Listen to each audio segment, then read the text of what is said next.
Eu não vos venho dar propriamente uma conferência, mas gostava de partilhar convosco algum léxico da arte da nossa Igreja. Alguém dizia, nós temos coisas tão bonitas e a maior parte de nós não consegue entender, não consegue perceber. Há uma falsa premissa em relação à arte do Barroco ou do Renascimento, porque nós dizemos que isso a gente consegue perceber. Depois, quando chegamos à arte moderna, nós não conseguimos entender. Não é verdade. Nós não conseguimos entender a arte moderna porque não temos chaves de leitura e achamos que sabemos ler e entender a arte do Barroco e do Renascimento porque achamos também que temos essas chaves de leitura. Mas a maior parte das vezes escapa-nos. Porque é uma linguagem totalmente simbólica. E se a gente não percebe, se a gente não faz um esforço para ver, para ler e para entender, nós vamos ver imagens, vamos ver figuras, vamos ver pessoas, mas não sabemos porque é que está a pintar assim em relação à posição, em relação às cores e etc. E nada é deixado ao acaso, quer no Renascimento, tampouco no Barroco, nada é deixado ao acaso. Aquilo que nós temos aqui é uma mistura disto tudo. Aquilo que era do gótico desapareceu, não é? O terremoto, não é? Portanto, tudo aquilo que foi desse período foi embora. Aquilo que temos é o rococó, que é o resultado final do Barroco, e depois temos o neoclássico, a maior parte das coisas. Esta igreja foi construída assim um bocadinho a trunga-monga, desculpem a expressão. Ela em 64, 66 foi recebida juntamente com o convento pelos padres dominicanos e foi recebida porque era necessário que nesta parte da cidade, porque na parte de lá da cidade já lá estavam os franciscanos, em brancanos, não é? E nesta parte da cidade, a cidade estava a crescer aqui para este lado e era preciso uma ordem religiosa que ajudasse a formar as pessoas. Então foi pedido aos padres dominicanos. E eles tinham algumas funções, portanto, assistir a esta população, nesta zona da cidade, mas tinham que fazer pregações, uma quantidade enorme de dias no ano, nas igrejas de São Julião e de Santa Maria, que eram as igrejas paroquiais e as principais da cidade. Então, os padres vêm aqui visitar as obras e interessam-se por isto, e há uma frase que eu acho deliciosa. Este livro é uma obra grande do Frei Luís de Sousa, que escreve então a vida de São Domingos. E então diz ele: desculpam-se os que assistirão na obra com os espíritos grandiosos de El Rei Dom Sebastião, que chegando a ver a fábrica em que seu nome começava a sair dos alicerces, quando já ia crescendo na idade, animava os religiosos de palavra e obra a gastar lá. Ou seja, o convento de São Domingos tinha sido construído com alguma moderação. E no dizer dos especialistas da altura, tinha muito boa traça e muito boa arquitetura. O convento está mesmo aqui ao lado, onde mora o senhor Bispo. E então a coisa tinha corrido muito bem, aquilo era muito bem equilibrado, e depois a seguir começavam a construir a igreja. Só que a igreja tomou umas proporções gigantescas, porque o convento começa lá fora no adro e vem até aqui. Portanto, era suposto a igreja acompanhar o convento. Só que a igreja foi crescendo, até mais não. E então os padres queixam-se, não é? Que isto começa a tomar proporções gigantescas e que a igreja está a ficar desmesurada e que está a ficar desequilibrada e por aí fora. Então parece que Sua Majestade visitou a igreja e disse: gastem com o reparo. Portanto, força aí a coisa. Mas isto não devia de ser muito bem assim, porque o convento de São Sebastião é pobre, tem poucos recursos e até recebe do extinto convento de São Domingos de Azeitão, recebe os bens por essa mesma razão, por ser um convento com poucos recursos. Portanto, há aqui umas coisas que os historiadores e quem direito têm que explicar. O que é certo é que a igreja vai crescendo, vai-se fazendo e também dizer nos críticos da altura que mais parece uma praça forte militar, de cariz militar, do que propriamente casa de religiosos, precisamente pela sua dimensão e depois por aquilo que é uma coisa muito interessante, e agora começamos a falar da Igreja propriamente dita, que é o aparato interno e o despido que a Igreja é de fora.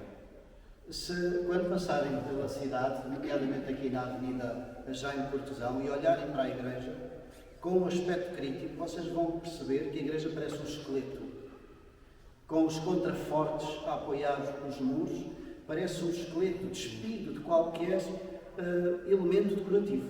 Não tem absolutamente nenhum. Onde ela começa a ter, de facto, decoração, onde começa a ter um aparato enorme, porque foi para isso que ela foi construída, para ser uma igreja de aparato, é na sua fachada. São 22,75 metros de altura, internamente são 18, e a fachada então desenvolve-se em 3 panos, são 3 partes que depois têm janelões, e depois então é rematado por um frontal e que tem os fogaréus. Os fogaréus são uma espécie de uns pilarzinhos que depois têm um fogo lá acima. E quando o fogo está para cima, significa vida. Nos cemitérios, nós vamos ver essa tocha para baixo, invertida, que significa morte. Não é preciso fazer nenhum curso de história das baixas. Então, normalmente nas igrejas tem esses fogaréus, que significa exatamente isto, vida. Vamos entrar num espaço de vida, vamos entrar num espaço onde se leva da vida. E de facto aqui, na igreja de São Sebastião, isto é sebejamente visto e sebejamente percebido. Se nós olharmos lá para cima, vamos ver uma série de janelas, 4 janelas neste lado, 4 janelas naquele, e depois vocês conseguem ver, aqui nos altares de trás, também tem as janelas, e tem varandas. As varandas vão para a rua, não dão para o interior. Então porquê é que nestas janelas há varandas internas? Porque a esta igreja vem-se para se ver e para ser visto. É por isso que é uma igreja preparada. Depois há outra dimensão, que também não pode passar despercebida. É que aqui, nós agora já não temos, mas eles existiam. Há alguns ali embaixo deste palco, depois há um aqui, há 2 ali, há outro ali, há outro ali daquele lado, há mais um ali. São túmulos. Aqui no chão estão os mortos. Nas paredes estão os santos.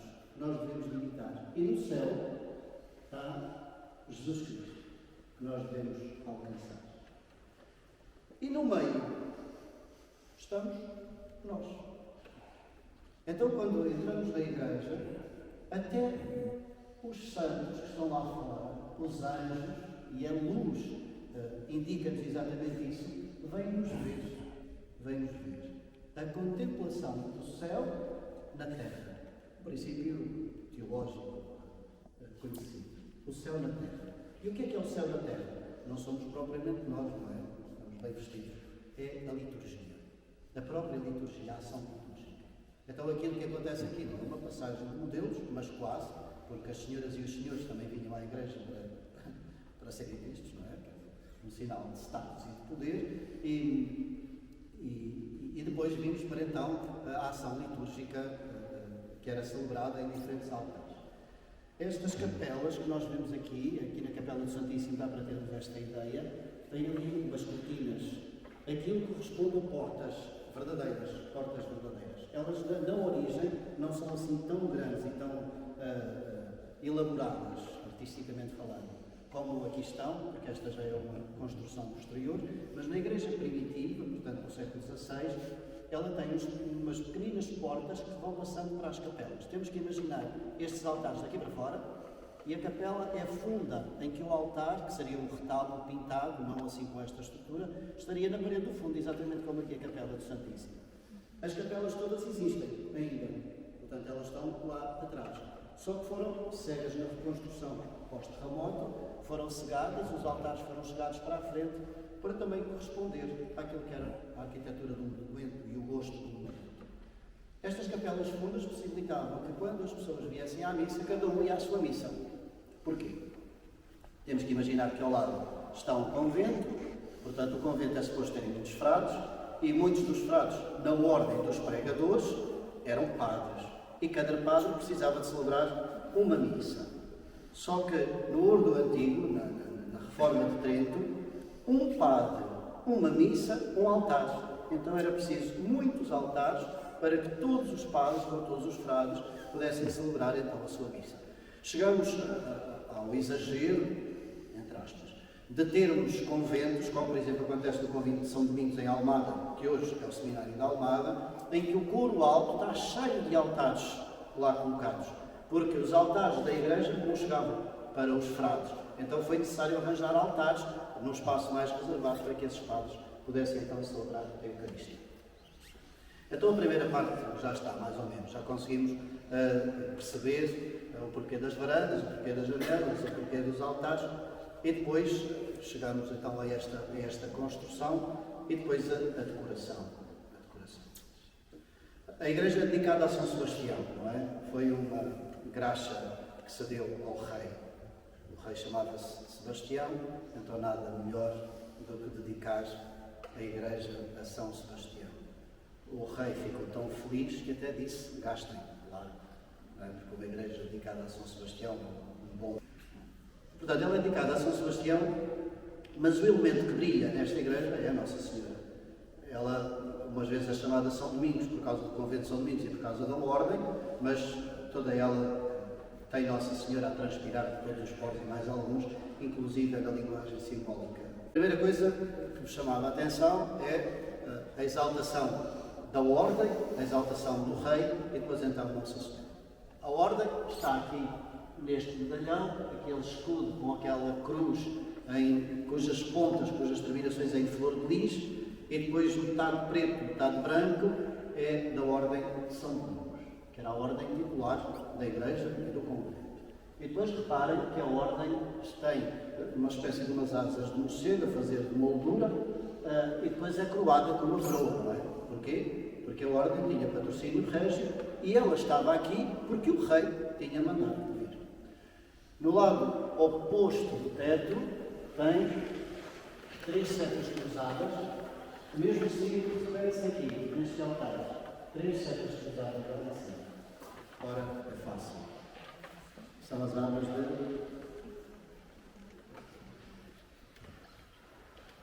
São as armas de São Sebastião. Eles não tenham medo.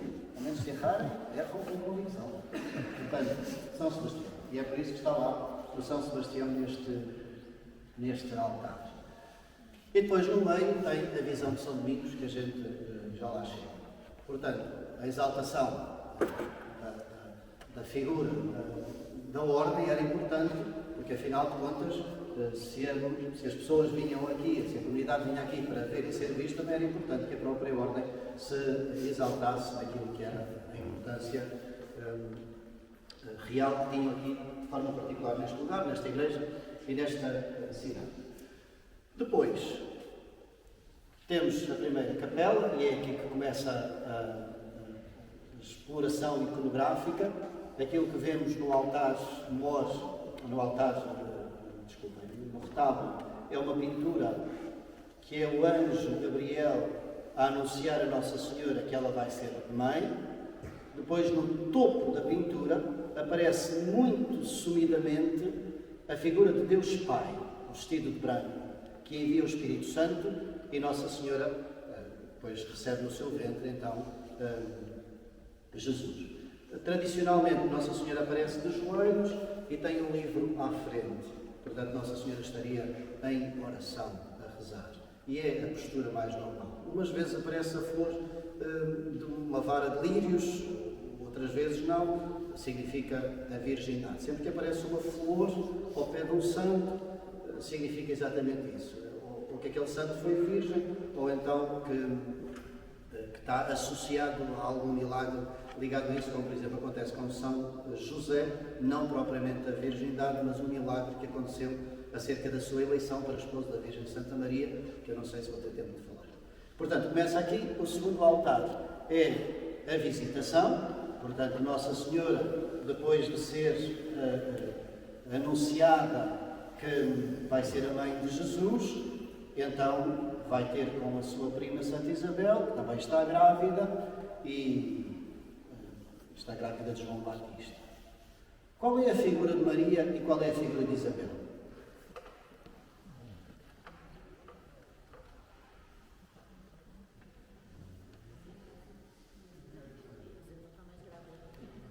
Isabel está mais grávida. Também estava mais avançada, né? É normal. E mais uma coisa.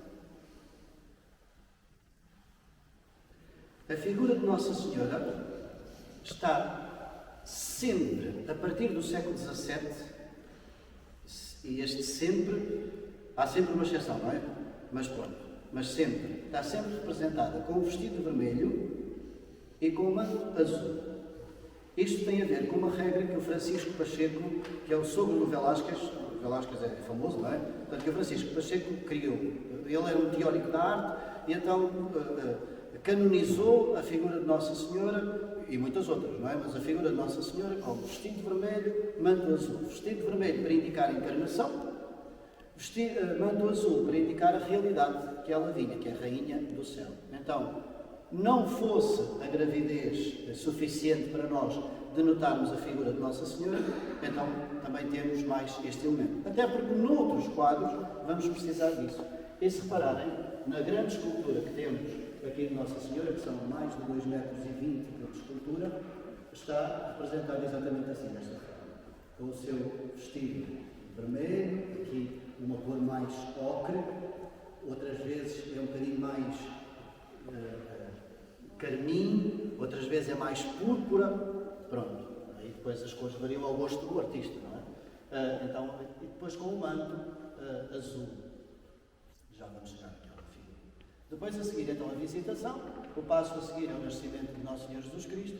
E em todos os altares, eu não consigo falar de todos, senão a gente vai demorar para aí 2 horas, em todos os altares lá em cima há sempre uma cartelazinha, por cima daquele anjinho, não é?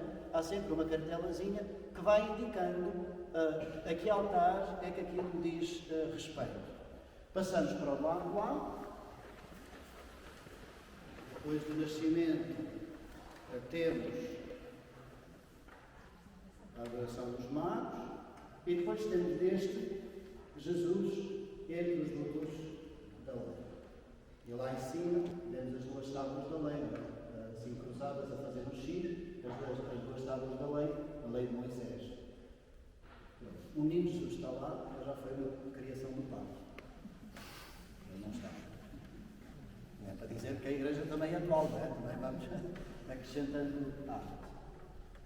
As figurinhas que estão de lado, portanto, as esculturas dos santos, foram colocadas agora, em associação ao mistério que celebramos. Portanto, Jesus entre os doutores da lei e estão lá 2 doutores da Igreja. São Tomás de Aquino e Santa Catarina de Sena, que são santos dominicanos.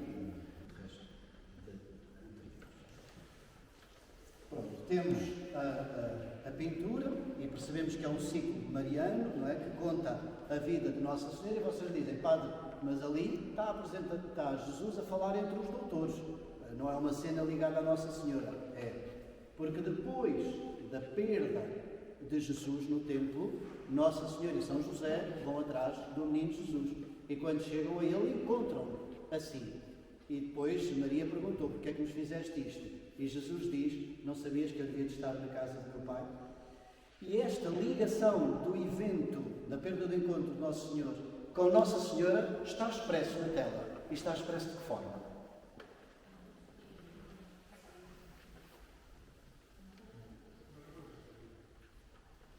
A doutora Joana já disse, mas ela sabe também destas coisas, por isso não conta. Através dos panejamentos. Reparem que Jesus está representado exatamente da mesma forma que Nossa Senhora é representada. E depois passamos então para o altar de São Sebastião, que já tem uma caixa. Portanto, tem um altar, sempre com as colunas normais, com estas pilastras todas decoradazinhas. Depois, então, caixa funda, sempre com esta decoração muito característica desta igreja, este azul, o rosa, também não é interessante, e depois então a figura do mártir São Sebastião, que como é o titular da igreja, fica no segundo lugar mais importante da igreja. A primeira capela dedicada ao Santíssimo Sacramento e depois a capela em frente do mártir São Sebastião. E está, eu digo o segundo lugar mais importante, por ordem de importância real, não é? Porque, na verdade, ele está no lugar mais importante. E como é que isso se vê? Olhamos ao altar maior, aquela parede chama-se a parede da cabeça, aquela parede chama-se a parede dos pés. E este lugar que aqui estamos chama-se o cruzeiro. Só que este é um falso cruzeiro. Mas, e porquê é que é a parede da cabeça? Vamos imaginar Jesus Cristo na cruz, não é? Jesus Cristo na cruz, com os braços abertos. As igrejas normalmente têm esta configuração. Aqui seria o tronco, os braços abertos com o cruzeiro, não é? E depois Jesus deitado, aquele lugar seria a cabeça. As igrejas de cariz românico até têm uma ábside, não é? Para simbolizar precisamente a cabeça. Aqui ela está já direitinha. E a igreja primitiva, porque o presbitério não caiu no terremoto, a igreja primitiva também já era assim. Portanto, sempre foi direitinho e estão lá as terminações desta espécie não é mesmo uma volta das nervuras. Como é que eu vou? Na cabeça. Nós vemos a continuação da cena de Nossa Senhora, portanto, ali São Sebastião, no altar maior, a continuação da importância da figura de Maria nesta igreja. E reparem que o altar não é dedicado a São Sebastião, nem é sequer dedicado a São Domingos, mas sim a Maria. Não é dedicado a São Domingos, mais ou menos, porque a figura de Maria aparece a dar o rosário a São Domingos. Como é que a gente reconhece São Domingos? Vamos então ver as figuras principais. À direita está lá aquele senhor vestido com um manto branco, com uma capa preta, certo? E aos pés tem um cão. O cão, na arte, é símbolo de fidelidade. É por isso que quando nós visitamos os túmulos dos reis e das rainhas, a rainha tem sempre um cão aos pés. Sempre, não é verdade. Sempre que eu disser sempre, não digam sempre na vossa cabeça, de facto está a exagerar, porque há sempre exceções. Então, o cão. E o cão está aos pés, são lindos e tem um facho na boca, um pau com uma chama. É como se fosse uma vela. Para que é que serve a vela? Para que é que serve um facho? Para iluminar. E São Domingos ilumina com a sua doutrina. Com a sua doutrina. Os dominicanos são pregadores. Têm a função de pregar, têm a função de ensinar. Foi para isso que eles vieram para Setúbal. E é por isso que eles tinham o privilégio de pregar na Igreja de Santa Maria, na Igreja de São Julião, uma data. Eles tinham essa função de iluminar com a palavra de Nosso Senhor.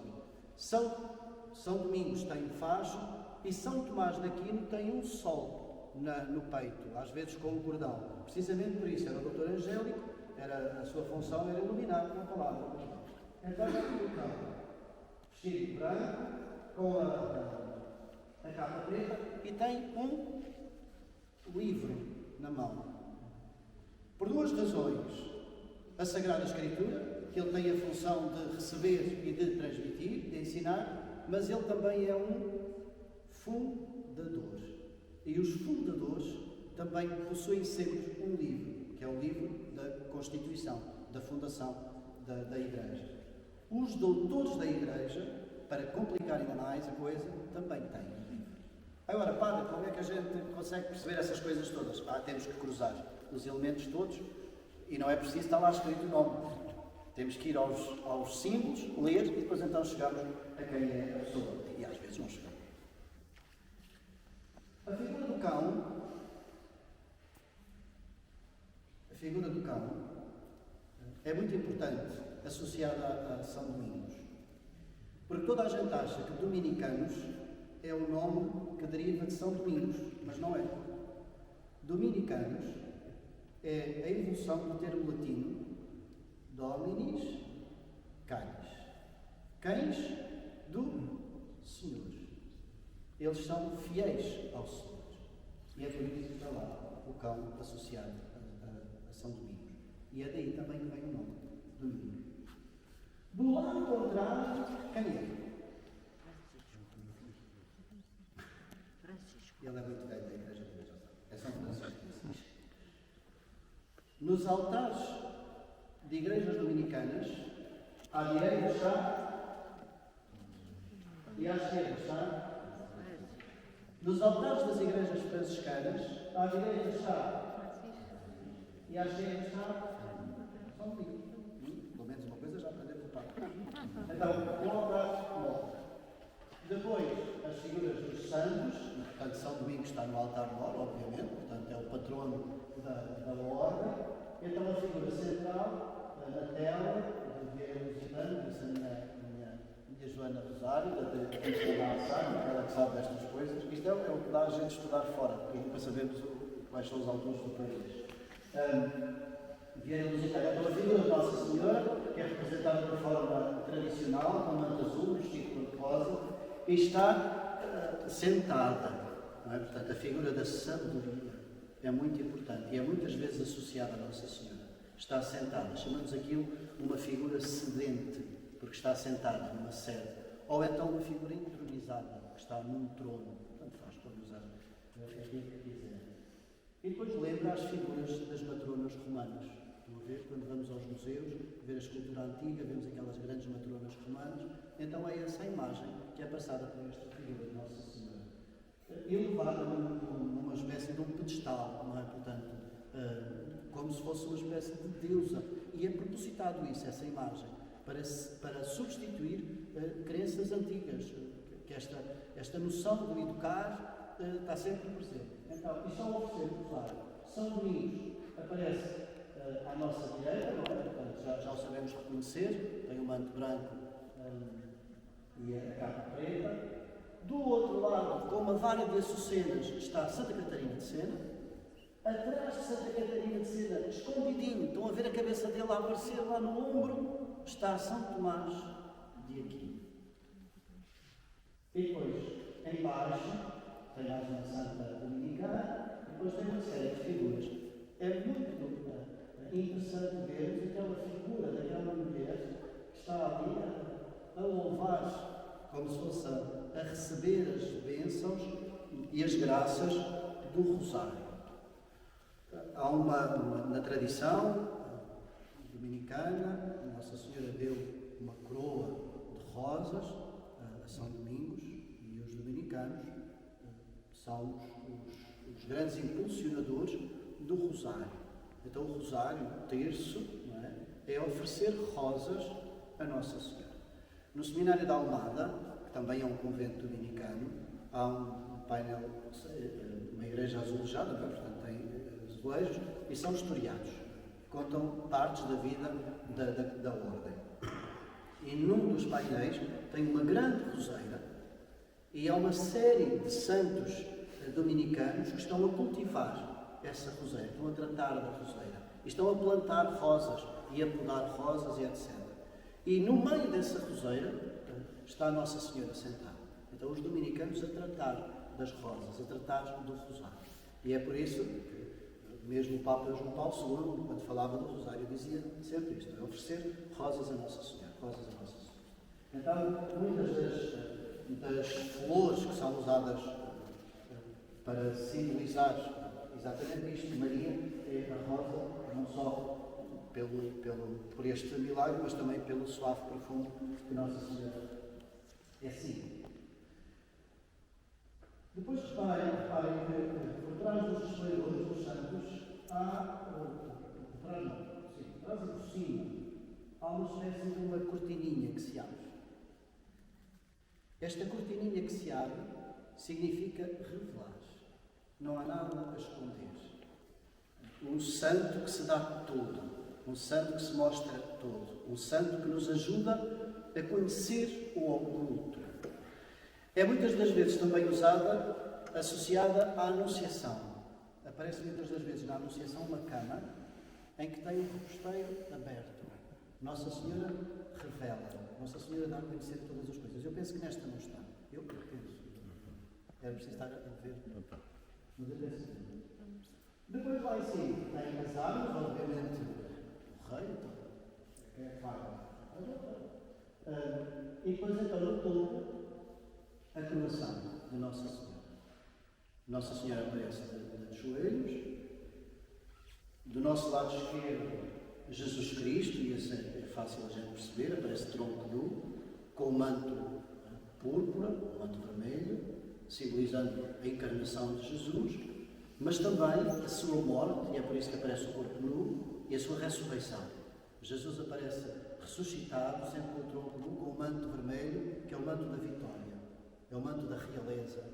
Alguns reis, nas casas reais da Europa, os mantos são azuis, mas o vermelho era a cor real por excelência e a cor dos imperadores de Roma. Por isso é que muitas vezes é associado a Jesus. O azul a Nossa Senhora, o vermelho a Jesus.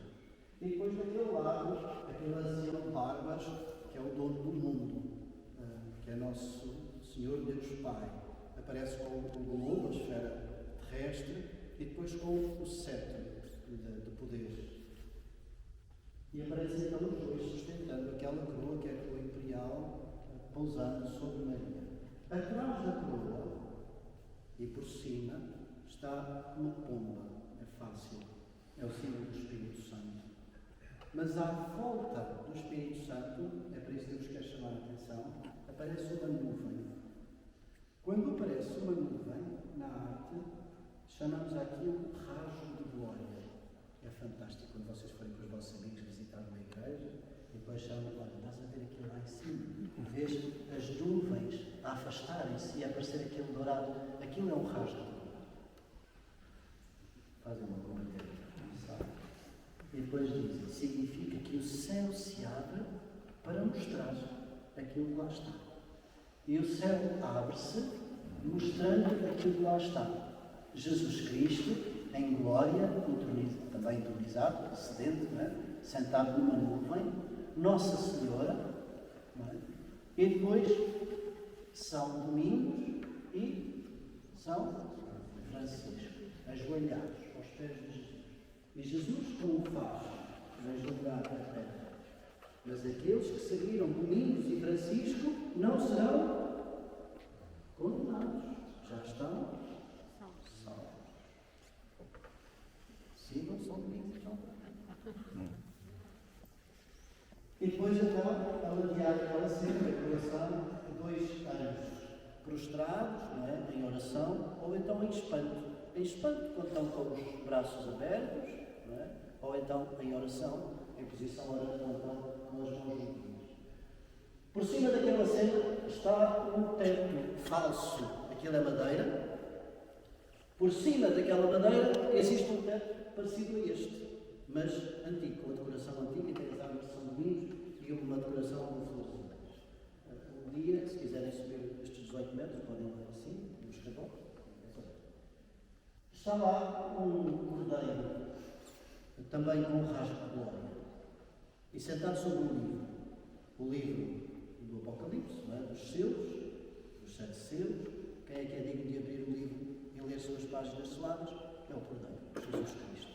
Então, todo o presbitério, que é o lugar onde se celebra a Eucaristia, não é? Do altar maior, nós temos aqui um espaço, que é o lugar do povo, desculpem a palavra assim com crueza, mas é exatamente esta a concepção da Igreja, o povo. Depois temos o transepto, que é o lugar de circulação. E aqui havia uma grade, não é? Havia uma grade. Depois, o transepto, que era um lugar de circulação, onde os padres circulavam para irem depois para as capelas laterais e passavam de umas para as outras por dentro, sem se contaminarem. É a mesma palavra, sem terem contacto com o povo. Esta ideia que vem ainda dos nossos irmãos judeus, não é? Quando o sacerdote tinha que ir celebrar, purificava-se, nem sequer podia ter contacto com a sua mulher, porque tinha que ir para o templo oferecer esta sempre a luta de Jesus com os fariseus e os sacerdotes, quer dizer, por fora está tudo muito bem, mas depois por dentro, muitas das vezes isto não corresponde à verdade. Então, andavam por dentro, não é? Da teia, depois o povo aproximava-se da teia para comungar e por aí fora. Depois havia aqui outra grade, entre estes dois pilares, outra grade. E havia o lugar onde estaria o corpo, não é? E depois outra grade, ainda temos ali umas bancadas, as bancadas da comunhão, em pedra, não é? E depois então o sacerdote presidente, não é? Que seria sempre o grande da ordem, não é? Ou o prior, ou o provincial, ou o mestre. Os frades de chão, não é? São para a noite. Depois os frades de topo, são lá em cima no altar maior. E depois então sempre esta lógica do subir, não é? Portanto, então, 3 grandes espaços. Aquele espaço que se chama presbitério, que é onde estão os presbíteros, não é? Daí o nome presbitério, então é todo dedicado como símbolos à Eucaristia. O principal símbolo da Eucaristia que encontramos ali, tirando obviamente o Cordeiro, mas esse nem é um símbolo propriamente eucarístico, é um símbolo apocalíptico, mas da salvação, à escatologia, é um publicano. E vemos duas vezes.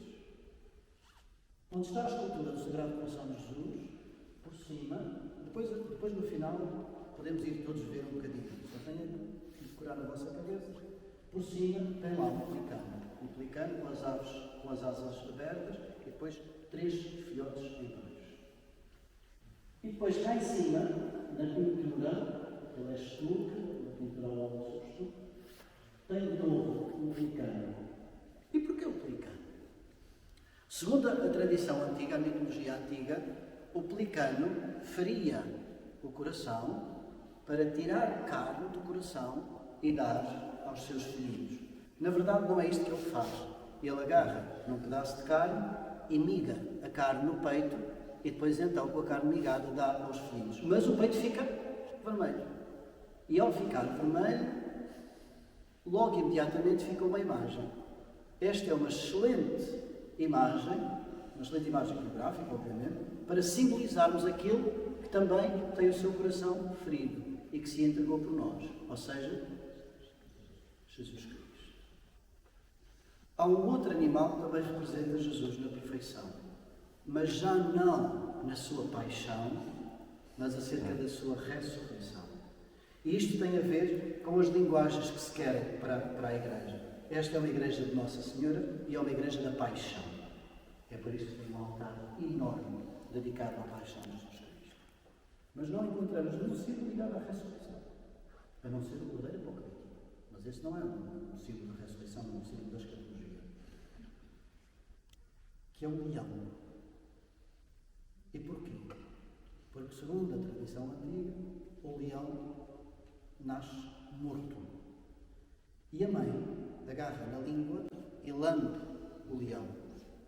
E ele recobra a vida pelo hálito vivificante da mãe. Na verdade, a mãe não está a dar a vida, a mãe está a romper a bolsa para ele poder sair de lá e viver. Só que estas imagens, não é, são excelentes para os artistas, para os escultores, para os pintores, para conseguirem explicar uma coisa que está na cabeça, no imaginário popular, e para conseguirem explicar aquilo que é, afinal de contas, o grande mistério, ou os grandes mistérios da fé. Então, aquilo que vemos aqui são símbolos eucarísticos. As espigas, as uvas, o pelicano e por aí fora. Depois, há outra nota, que também aqui na Igreja de São Sebastião se vê muito, que é, vamos usar o termo latino, que é o horroris vacui. E o que é que isso significa?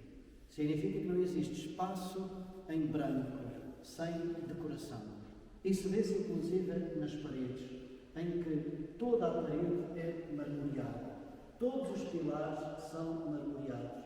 E essa riqueza cromática diz daquilo que é a riqueza da fé, mas ao mesmo tempo da riqueza da ordem.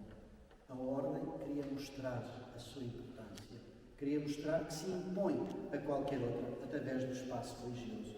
A ordem é pobre, porque eles são mendicantes, pedem para comer, para sobreviver. Mas o espaço religioso é rico. E isso diz da importância da sua doutrina, da importância do seu trabalho. Eles não querem uma igreja rica para se mostrarem ricos, querem uma igreja rica para mostrar que a sua doutrina é rica.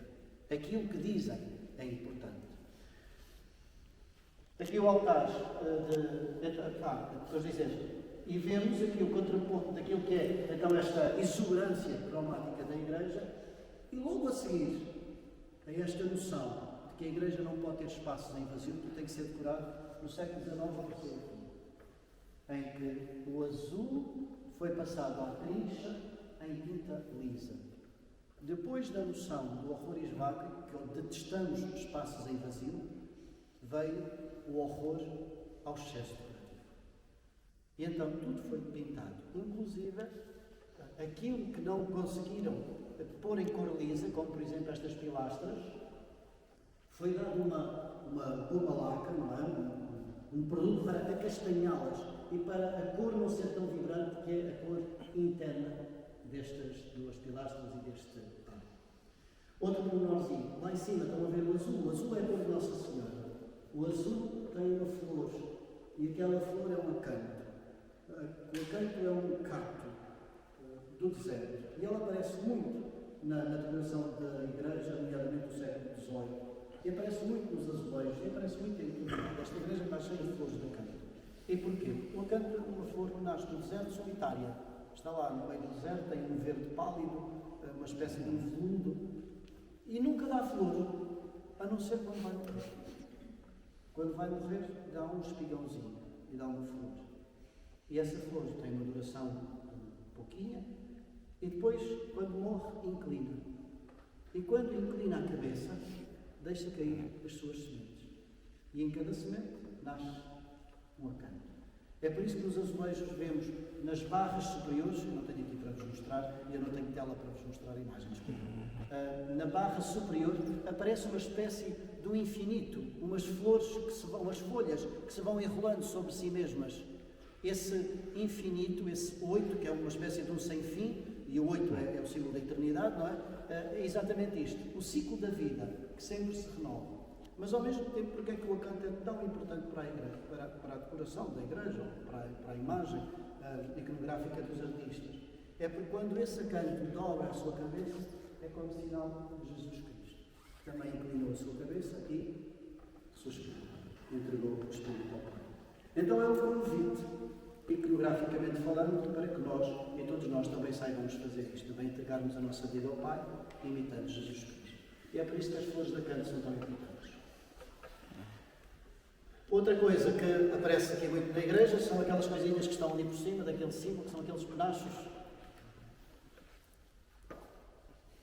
Depois aquele penacho aparece também sob a forma daqueles florões. Depois aparece nos cantinhos da decoração do teto.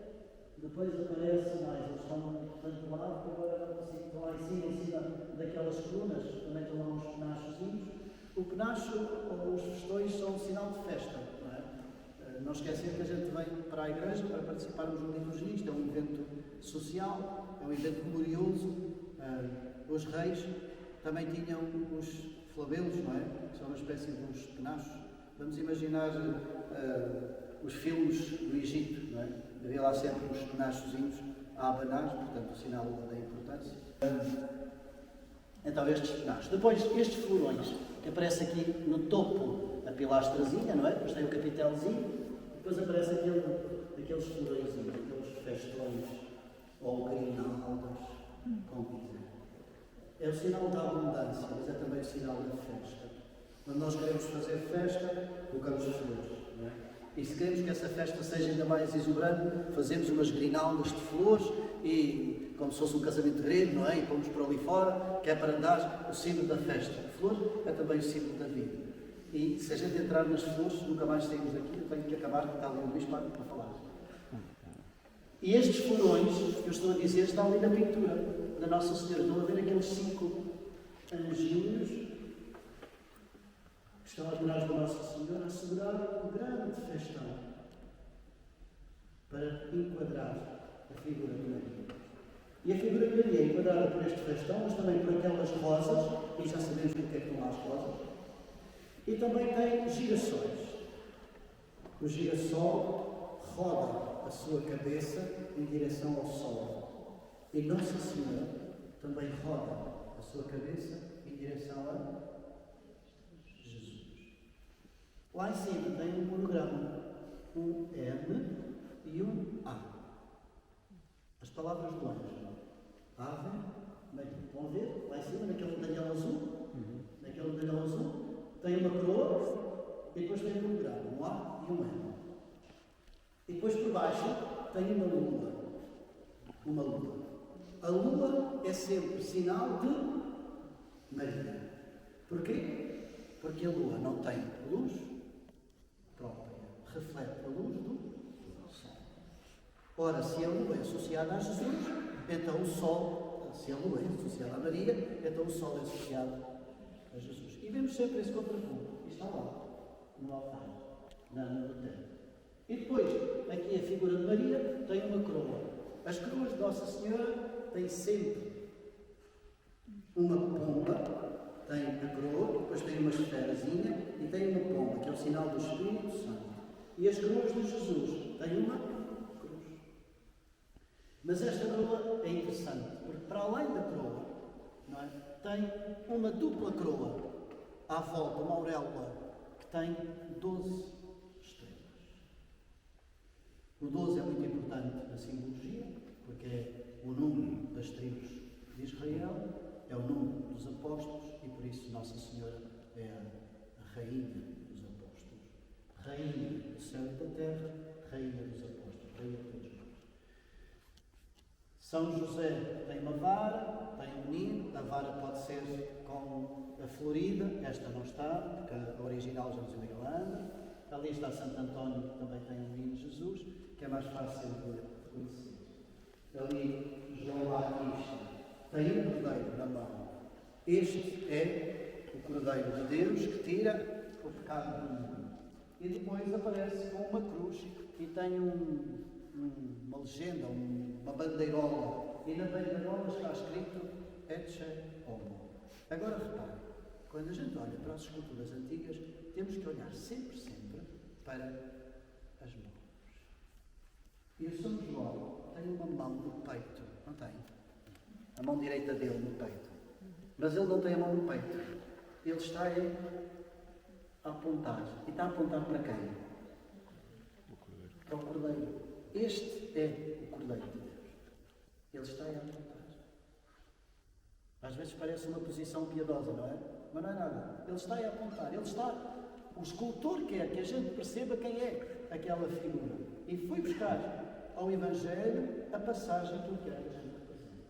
Se a gente tivesse muito tempo, dava para explicar as cruzes e a posição da cruz, mas não dá.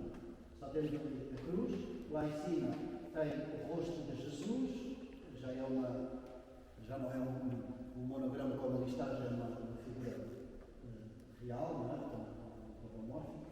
E tem um pano, que é o pano da Verónica, não é? Quando a Verónica enxuga o rosto de Jesus, fica lá impressa a imagem, então lá está, o paninho.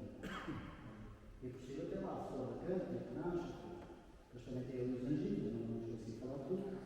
Aos pés de Jesus está Maria Madalena, ali Nossa Senhora, e já sabemos, Nossa Senhora, não é? Com o seu manto azul, veio como não está com um vestido agora vermelho, é uma espécie de um roxo arroxeado, para simbolizar a história da paixão.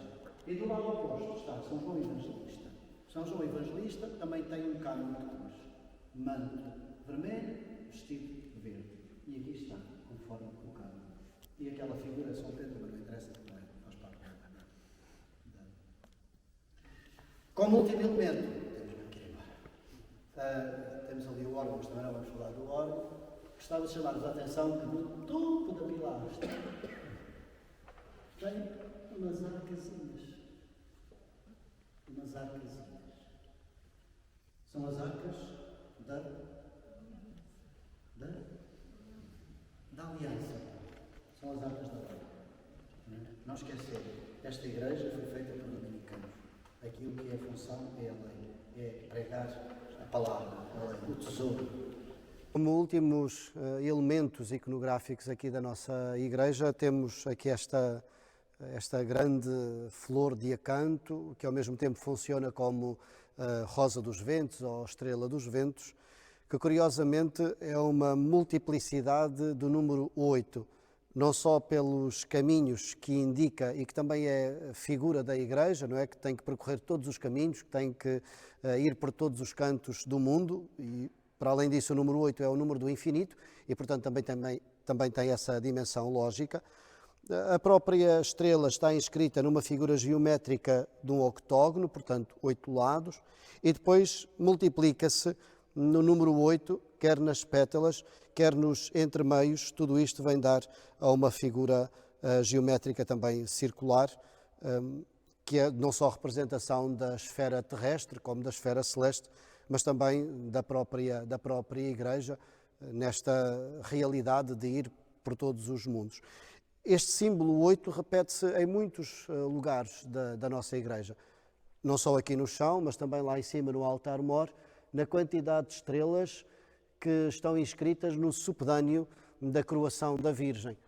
Depois, no próprio altar da Nossa Senhora do Rosário, também tem uma estela com uma estrela de 8 pontas, com um florão, porque é símbolo da Virgem, é a estrela de 8 pontas.